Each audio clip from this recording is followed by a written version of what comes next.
Buenos días, Javier.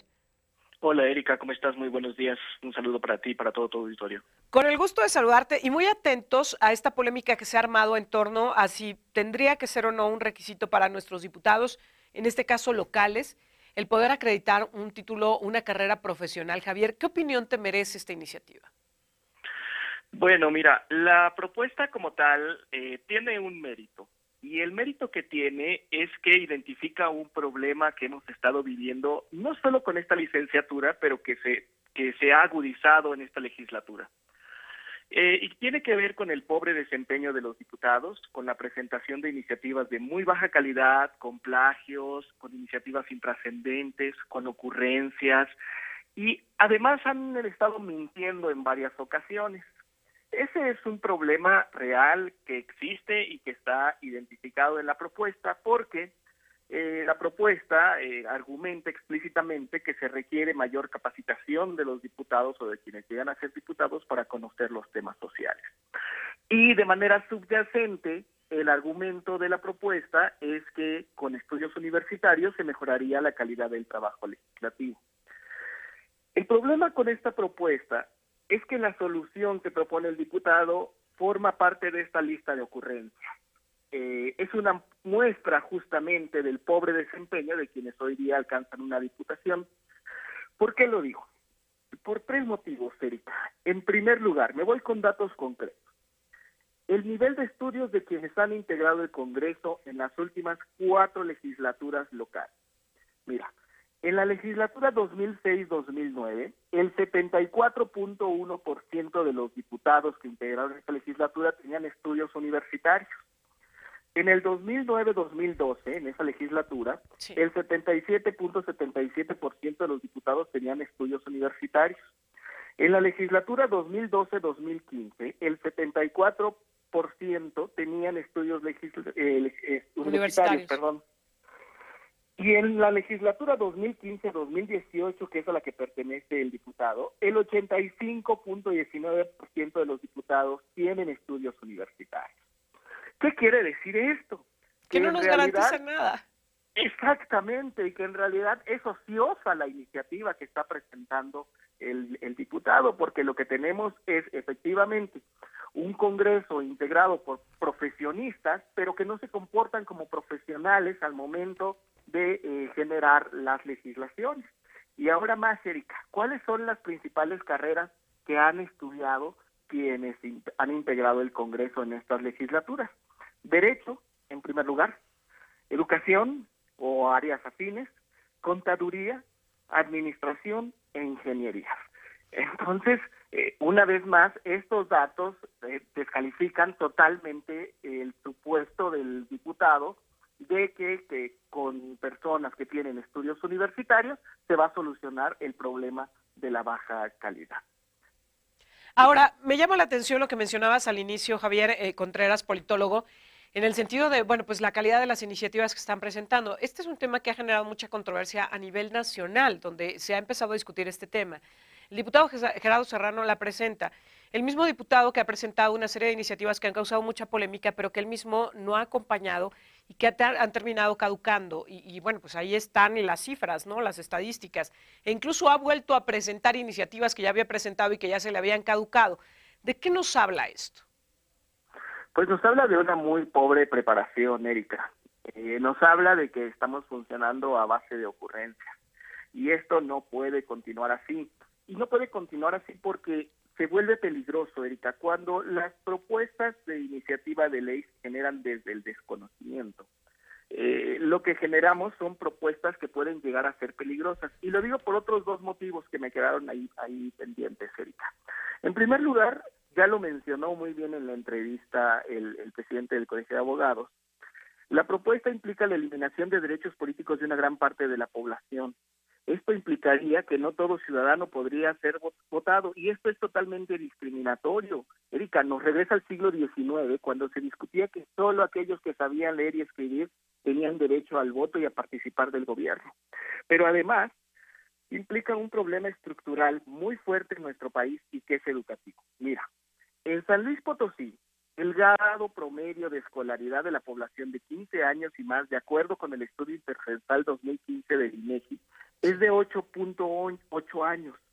Es decir, el potosino promedio tiene solo educación básica, Erika, segundo de secundaria, con datos del INEGI de 2015. Y más aún, la población de 15 años y más con algún grado aprobado en estudios superiores, también de acuerdo al estudio intercensal 2015 del INEGI, es de 16.67%. Esto quiere decir 323.726 personas, Erika. Si el listado nominal de San Luis Potosí es de 1.883.411 personas, la población susceptible de poder ser elegida bajo la propuesta del diputado es del 17.18%. Está excluyendo al 82.81% del listado nominal, está excluyendo al 82% de los ciudadanos de este estado, Erika. En resumen, la propuesta del diputado es el mejor ejemplo de lo que busca combatir la mala calidad de los propuestos, y él tiene estudios superiores, como la mayoría de sus compañeros diputados en esta legislatura. Entonces, si la propuesta ignora la realidad del Congreso que forma parte, implica eliminar derechos políticos de más del 80% de los ciudadanos y obvia un problema estructural como es la posibilidad de tener estudios superiores, entonces algo está sucediendo con nuestro sistema político, con nuestro sistema de partidos, Erika, que estamos eligiendo a terribles cuadros para llegar a puestos tan importantes como es el de decidir el orden, el esquema de ordenamiento de la sociedad, Erika. Me llama la atención lo que mencionas, Javier, en el sentido precisamente de eso, de esta reflexión tan amplia sobre las implicaciones de fondo que tendría una iniciativa como esta. Yo te preguntaría entonces, ¿qué se persigue cuando se presentan este tipo de temas? ¿Popularidad? Llamar la atención, engrosar las cifras de productividad y decir, presenté tantas iniciativas aunque se sepa que ni iban a prosperar, ni tendrían consensos, ni serían legales, ni tenían sustento.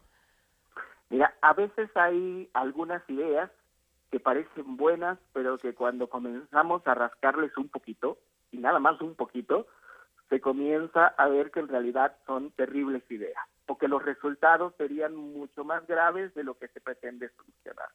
Este es uno de esos casos, pero tenemos otros ejemplos. Podemos recordar la iniciativa de prohibir los memes, que tenía implicaciones fuertísimas con respecto a la ley de expresión. También tenemos el caso de la propuesta para reducir los diputados plurinominales, que pareciera ser una idea muy buena, que se podría aplaudir porque tenemos muchas quejas en contra de los diputados plurinominales, pero que a final de cuentas tiene que ver con disminuir la posibilidad de representación de las minorías políticas, independientemente de que ahora haya partidos familiares y que haya partidos que sobreviven del erario, y ese, digamos, es el vicio. Pero el principio que se estaría atacando con eso, que es el de la representación de las minorías, que hay en grave riesgo. Este es un caso similar, donde parece que sería una idea muy popular, sería una buena idea, pero que cuando comenzamos a ver cuáles son las implicaciones, vemos que no tiene ni sustento y que las implicaciones se atentarían contra la democracia misma, Erika. Javier, me parece que lo has dicho más que de manera contundente. De pronto, pues yo no sé qué es lo que sucede, que no se toman con seriedad estos temas, que no se analizan los impactos, que no se va al fondo. Ya tengo un montón de reacciones esta mañana, precisamente de la gente haciendo referencia a los datos que nos dabas y diciendo, bueno, pues que sí, efectivamente, que su título no les ha servido de nada. E incluso hay quien dice, bueno, pues nada más van a robar con título o sin título, estos diputados así lo han demostrado. Y dice que las iniciativas que presentan saldrían a deber o no ganarían dinero si las presentaran en otro ámbito. Es decir, que si fuera esto un proyecto serio en la iniciativa privada, bueno, pues no pasaría ni siquiera el primer filtro. Y es un tema del cual hemos hablado insistentemente. Javier, y a la par de este tema, no puedo dejar de preguntarte, bueno, pues precisamente estos diputados que, como tú lo decías, no se comportan de manera profesional, de manera seria, hoy estarán tomando una decisión importantísima, que es la elección de quien habrá de presidir la Comisión Estatal de Derechos Humanos en San Luis Potosí, un asunto que no es menor, es muy relevante. Y bueno, pues yo te preguntaría, ¿qué tipo de perfil tendrían que estar buscando? ¿Por quién tendrían que estarse inclinando pensando en el beneficio de la institución como tal, en la fortaleza de la Comisión Estatal de Derechos Humanos, pero también en el beneficio colectivo? Sí, Erika, mira, en principio tendrían que elegir a alguien que tenga una dedicación y un conocimiento probado a la defensa y promoción de los derechos humanos. Porque lo que vamos a encontrar en este caso, como en muchos otros casos para integrar organismos descentralizados, al final de cuentas la decisión que toman es una decisión estrictamente política. En este caso en particular, siendo un tema tan delicado, porque tenemos una situación en el país que requiere de una defensa activa, férrea de los derechos humanos y una postura fuerte también ante el Ejecutivo y ante el mismo Legislativo, se requiere a una persona con amplio conocimiento de los derechos humanos y que no se comporte de manera servil. Tendríamos que comenzar por ahí. Definitivamente el aspecto técnico en este sentido es sumamente importante, pero también debe haber una cualidad, y esa cualidad tiene que ver con el feeling político, la habilidad para plantear las problemáticas de la mejor manera. Y por supuesto, no se puede nombrar a alguien cuestionado, porque si se nombra a alguien cuestionado, la credibilidad de la misma institución, ya no hablemos del Congreso, que esa no sé si se puede cuestionar un poco más, pero la credibilidad de la Comisión Estatal de Derechos Humanos va a quedar en entredicho, y eso va a debilitar a la institución en un momento en el cual vivimos una violencia muy fuerte, Erika, una violencia política, como lo hemos visto en el mismo Congreso. Vivimos una violencia en la cual las autoridades no hacen caso ni atienden correctamente a las personas, a los ciudadanos, donde la lucha contra el crimen organizado está generando muchos casos también de violación de derechos humanos. Este es un momento complicado, Erika, y me parece que tiene que actuar con toda la responsabilidad y nombrar a alguien con conocimiento y que no esté cuestionado. Me llama mucho la atención lo que nos mencionas, Javier. Hemos estado a lo largo de estos días pues tratando de encontrar como las mejores opiniones, de sumar a los expertos en estos tipos de temas, opinando sobre quiénes serían los mejores perfiles. Hemos encontrado dos grandes coincidencias que han sido, una, la experiencia que tienen que tener en esta materia de los derechos humanos. Dos, el hecho de que deben de ser personas incuestionables, es decir, que no hayan sido observadas por violación a derechos humanos, partiendo de eso, que no tengan ningún señalamiento que pueda poner en duda su actuación, que sean personas independientes, que no estén vinculadas ni con ningún partido, ni con ningún gobierno en turno o gobiernos pasados que pudieran enturbiar su actuación o comprometerla de cierta manera. Y un tercer aspecto es que tengan además pues una vocación por este tema de los derechos humanos. Y han coincidido las voces que hemos estado consultando, dos perfiles fundamentales que estarían cumpliendo, digamos, todos estos requisitos. Almairene Nava, que desde el activismo social ha luchado mucho por este tema de los derechos humanos, que lo conoce bien.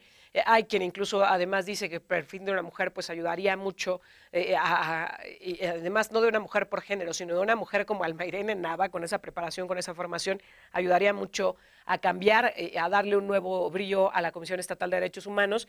Y el otro aspirante que estaría cumpliendo con otros requisitos, Jorge Andrés López Espinosa, quien forma parte de la institución, quien ha tenido una carrera en la institución y quien ha mostrado una convicción por el tema de los derechos humanos. Javier, te preguntaría de manera directa, ¿coincides en esta, pues no externa, en esta más bien dupla que se ha estado manejando, digamos, como la ideal en estos momentos?